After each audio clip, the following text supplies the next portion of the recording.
10 ayat Alkitab tentang pelayanan.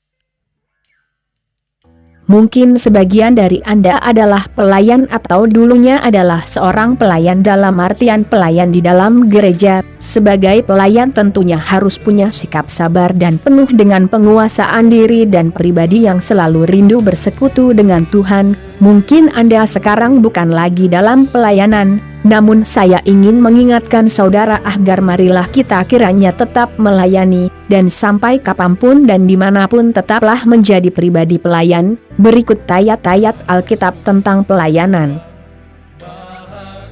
Maleakhi 3 ayat 17. Mereka akan menjadi milik kesayanganku sendiri, firman Tuhan semesta alam, pada hari yang kusiapkan. Aku akan mengasihani mereka sama seperti seseorang menyayangi anaknya yang melayani dia. Yohanes 12 ayat 26. Barang siapa melayani aku, ia harus mengikut aku, dan di mana aku berada, di situ pun pelayanku akan berada. Barang siapa melayani aku, ia akan dihormati Bapa. Ibrani 6 ayat 10. Sebab Allah bukan tidak adil, sehingga ia lupa akan pekerjaanmu dan kasihmu yang kamu tunjukkan terhadap namanya oleh pelayanan kamu kepada orang-orang kudus, yang masih kamu lakukan sampai sekarang.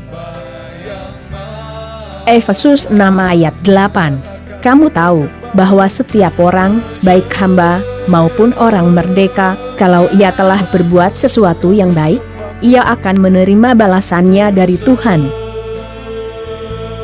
1 Korintus 9 ayat 13. Tidak tahukah kamu bahwa mereka yang melayani dalam tempat kudus mendapat penghidupannya dari tempat kudus itu, dan bahwa mereka yang melayani mezbah mendapat bahagian mereka dari mezbah itu. Roma 14 ayat 17 hingga 18. Sebab kerajaan Allah bukanlah soal makanan dan minuman, tetapi soal kebenaran, damai sejahtera dan sukacita oleh Roh Kudus. Karena barang siapa melayani Kristus dengan cara ini, ia berkenan pada Allah dan dihormati oleh manusia. Matius 6 ayat 24. Tak seorang pun dapat mengabdi kepada dua tuan. Karena jika demikian, ia akan membenci yang seorang dan mengasihi yang lain, atau ia akan setia kepada yang seorang dan tidak mengindahkan yang lain. Kamu tidak dapat mengabdi kepada Allah dan kepada Mamon. Efesus 6 ayat 5 hingga 7. Hai hamba-hamba, taatilah tuanmu yang di dunia dengan takut dan gentar, dan dengan tulus hati, sama seperti kamu taat kepada Kristus. Jangan hanya di hadapan mereka saja untuk menyenangkan hati orang, tetapi sebagai hamba-hamba Kristus yang dengan segenap hati melakukan kehendak Allah, dan yang dengan rela menjalankan pelayanannya seperti orang-orang yang melayani Tuhan dan bukan manusia. Kisah Para Rasul 20 ayat 18 hingga 21. Sesudah mereka datang, berkatalah ia kepada mereka, kamu tahu bagaimana aku hidup di antara kamu sejak hari pertama aku tiba di Asia ini, dengan segala rendah hati aku melayani Tuhan.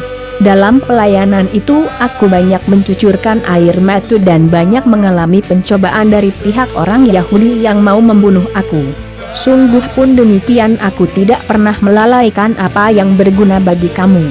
Semua kuberitakan dan kuajarkan kepada kamu, baik di muka umum maupun dalam perkumpulan-perkumpulan di rumah kamu. Aku senantiasa bersaksi kepada orang-orang Yahudi dan orang-orang Yunani, supaya mereka bertobat kepada Allah dan percaya kepada Tuhan kita, Yesus Kristus. Galatia 5 ayat 13. Saudara-saudara, memang kamu telah dipanggil untuk merdeka. Tetapi janganlah kamu mempergunakan kemerdekaan itu sebagai kesempatan untuk kehidupan dalam dosa, melainkan layanilah seorang akan yang lain oleh kasih. Terima kasih. Jangan lupa subscribe ya. Yesus memberkati kita.